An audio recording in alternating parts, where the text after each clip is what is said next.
যোগাযোগ কৰা নাই যে মই আপোনালোকৰ পাৰ্টিলৈ যাম।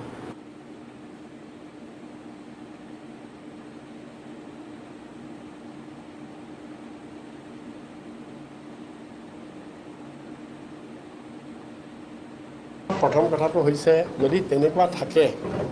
আপোনালোকেতো গম পাব। মোৰ কথাটো হ'ল কি ময়ো শুনিছোঁ, মই আপোনালোকে যেনেকৈ শুনিছে ময়ো শুনিছোঁ, কিন্তু ক'ৰ পৰা আহিছে মই নাজানো। প্ৰথম কথা, মোৰ পিনৰ পৰা মই ক'তো তেনেকুৱা ধৰণৰ মন্তব্য কৰা নাই,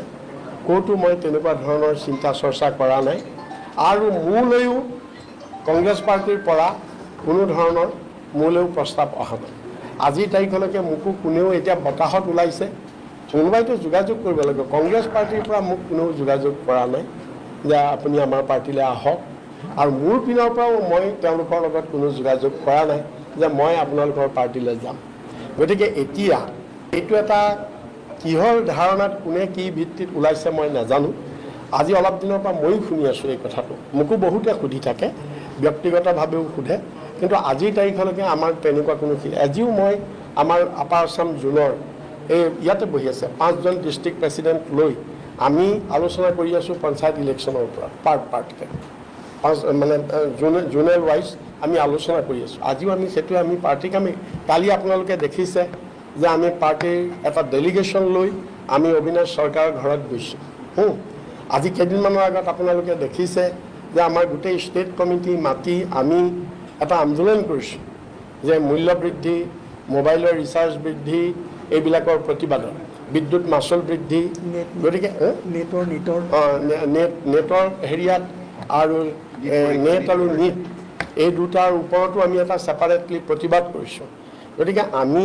তৃণমূল হিচাপে আমাৰ কাম কাজ আমি চলাই আছোঁ আৰু চলি গৈ থাকিব। তেনেকুৱা কোনো কথা হোৱা নাইকিয়া, আজিৰ তাৰিখলৈকে হোৱা নাই, আৰু মোকো কোনেও এতিয়াও মই ৰিপিট কৰিছোঁ ক'ৰ পৰা মই তেনেকুৱা কোনো প্ৰপ'জেল মই পোৱা নাই, আৰু ময়ো কাৰো লগত তেনেধৰণৰ কোনো যোগাযোগ কৰা নাই। গতিকে এতিয়া হাৱাত কেনেকৈ ওলাইছে মই নাজানো। নাই, এইবিলাক আপোনাৰ মই কোনো হেৰি কথাৰ উত্তৰ নিদিওঁ, ধাৰণাৰ ওপৰত হাইপথেটিকেল কথা মই উত্তৰ নিদিওঁ। মোৰ লক্ষ্য এটাই যে আমি বিজেপিৰ বিৰুদ্ধে আজি তৃণমূল কংগ্ৰেছ আৰু ভাৰতীয় জাতীয় কংগ্ৰেছ,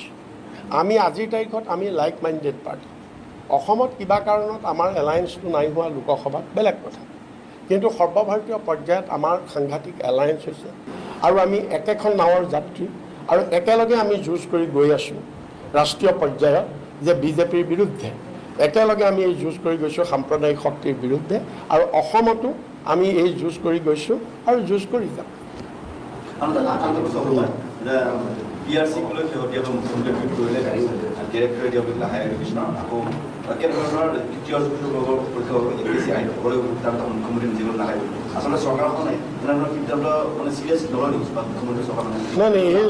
মানে প্ৰথম কথাটো হ'ল লোকসভাৰ ৰিজাল্টৰ পিছত মুখ্যমন্ত্ৰী হিমন্ত বিশ্ব শৰ্মা আৰু বিজেপি চৰকাৰখন সামগ্ৰিকভাৱে সাংঘাতিক ধৰণৰ তেওঁলোক এটা মতিভ্ৰম আৰু অনিশ্চয়তাত আছে। মুখ্যমন্ত্ৰীয়ে নিজেই নাজানে ক'ত কি কথা কৈছে, ক'ত কি কৰিব লাগিব। তেওঁ নিজে এজন এতিয়া কনফিউজড মানুহ। তেওঁলোক সব গোটেই বিজেপিৰ মন্ত্ৰী নেতা পালি নেতা সব এতিয়া সাংঘাতিক ধৰণৰ এটা শংকাত ভুগিছে যে আমাৰ আৰু দিন নাই, আমি মাত্ৰ যেনে তেনে আমি 26লৈকেহে থাকিব পাৰিম, তাৰপৰা যে আমি থাকিব নোৱাৰোঁ। এই শংকাই যেনেকৈ আমাৰ অসমীয়াত আমাৰ গাঁৱলীয়া ভাষাত কয় বিপৰীতকালে বুদ্ধি নাস্তি, বিপদকালত বুদ্ধি নাস্তি, এই শংকাই আজি বিজেপিৰ মানে গোটেই বুদ্ধি নাস্তিক হৈ গৈছে। তেওঁলোকে ক'ত কি কয়, ক'ত কি কৰে, কি সিদ্ধান্ত লয় একো গম নাপায়, মানে নিজেই নাজানে। আজি এইটো অৱস্থা হৈছে। গতিকে এইটো হৈছে লক্ষণ, এইটো লক্ষণ যে 26ত যে বিজেপি চাফাই হ'ব, এইটো তাৰ আগজাননী, এইটো লক্ষণ।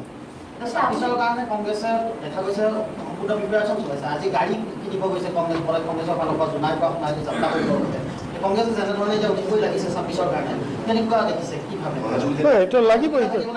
কি ক'লে কিয় নাথাকিব। আমি ক'লোঁ যে আমি একে লক্ষ্যত আছোঁ। কংগ্ৰেছে এটা বেলেগ ৰাস্তাইদি বিজেপিক প্ৰতিৰোধ কৰিবলৈ গৈছে, আমিও এটা বেলেগ ৰাস্তাইদি গৈছোঁ। কথাটো সিমানেই, লক্ষ্য আমাৰ একেটাই। গতিকে তেওঁলোকে তেওঁলোকৰ লেভেলত বিজেপি চাফাইৰ কাৰণে যুঁজিছে, আমি আমাৰ লেভেলত আমি যুঁজিছোঁ বা অনাগত দিনত আমি যুঁজি যাম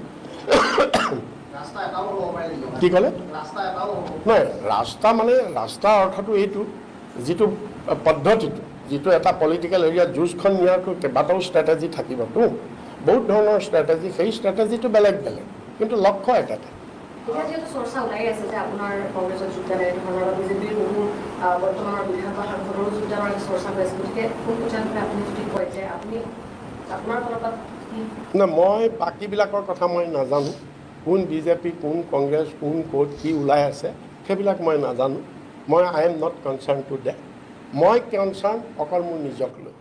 মই মোৰ নিজৰটো মই জানো মোৰ নিজৰটো স্পষ্ট কথা আজিৰ তাৰিখত তেনেকুৱা কোনো সিদ্ধান্ত হোৱা নাই আৰু এতিয়ালৈকে তেনেকুৱা কোনো সিদ্ধান্ত নাই কিন্তু সভাপতি প্ৰদেশ কংগ্ৰেছ সভাপতিয়ে কালিও কৈছে যে দিল্লীৰ লগতো কিছুমানৰ কথা বতৰা চলাইছে দিল্লীতো কথা চলিছে গতিকে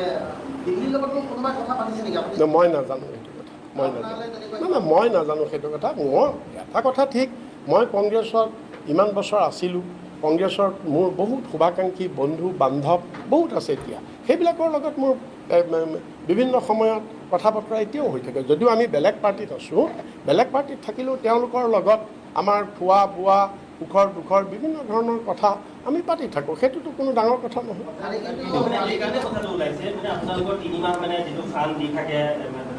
পাৰ্টি চলিবৰ কাৰণে সেই ফাণ্ডটো বোলে শেহতীয়াকৈ 3 মাহ বন্ধ হৈ আছে যাৰ কাৰণে হয়তো আপোনালোকে তেনেকুৱা এটা পদক্ষেপ ল'ব পাৰে বুলি কিন্তু সেইবিলাক নহয় তেনেকুৱা কোনো কথা নাইকিয়া আৰু সেইবিলাক মই আপোনালোকে ক'ত শুনিছে নাজানো আপোনালোকে ক'ত বাহিৰত শুনিছে নাজানো কিন্তু আমি আমাৰ ক্ষেত্ৰত নাইকিয়া আমাৰ লগত সেইবিলাক নাইকিয়া কংগ্ৰেছৰ সভাপতিয়ে কিন্তু ৱেলকাম জনাইছে মানে তেওঁ কৈছে যে আমাৰ দৰজা খোলা আছে তেওঁলোকৰ দৰজা খোলা আছে গতিকে আপোনাক প্ৰায় আপুনি বুলিয়ে নহয় কংগ্ৰেছৰ পৰা যিসকলে এৰি লৈ গৈছে মানে এজন দলৰ সভাপতিয়ে সেইটোতো বিচাৰিব এজন দলৰ ময়োতো মোৰ দৰজাখন বন্ধ ৰাখিম নেকি ময়ো যদি আজি মোৰ দলত কোনোবা মানুহ আহে মইতো ডেফিনেটলি ৱেলকাম কৰিম কাৰণ সভাপতিৰ সেইটো দায়িত্বই দলটো কেনেকৈ শক্তিশালী কৰোঁ দলত মানুহ কেনেকৈ আনো সেইটো প্ৰত্যেক সভাপতিৰ দায়িত্ব গতিকে আমাৰ তেওঁ যেনেকৈ কৈছে তেওঁ শুদ্ধ কথা কৈছে ময়ো তেনেকৈ কৈছোঁ আমাৰো তৃণমূল আমাৰ যদি দললৈ কোনোবা আহে আমি ৱেলকাম কৰিম আমি আমাৰ দুৱাৰো খোলা